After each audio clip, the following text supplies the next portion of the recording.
Ever since I was a little kid, I have always wanted to live in Warner, but I had no idea the treasures I would find with the people and places that live here. I'm an oil painter who lives in the Mink Hills of Warner. It's a beautiful, beautiful spot. And I drive through the covered bridge and go over the Warner River every day. So Warner has all these neat aspects: the river, the covered bridges, the Mink Hills, and then, of course, Mount Kearsarge. I moved here in the late 1980s, but I also had a long connection to Warner prior to that.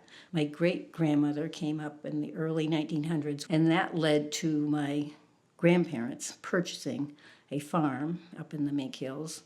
And then my mother moved up full-time in the 1970s. I did not paint at all until I moved up here. I just think the incredible natural surroundings that I live in just is very conducive to being creative. But also, Warner itself is a very creative community, and there's a lot of open wildland, and I think it just feeds people's, their minds. They just have the ability to be free and relaxed and create things. I think I really started painting birds because that's what I would see every single day. I do landscapes, and it's usually local things like that. And then the other things that you'd see, like, the bear comes around once a year to make sure you bring your bird feeder in. And then I thought I would try to put a lot of it on canvas just to remind people what is in your backyard and how special it all is.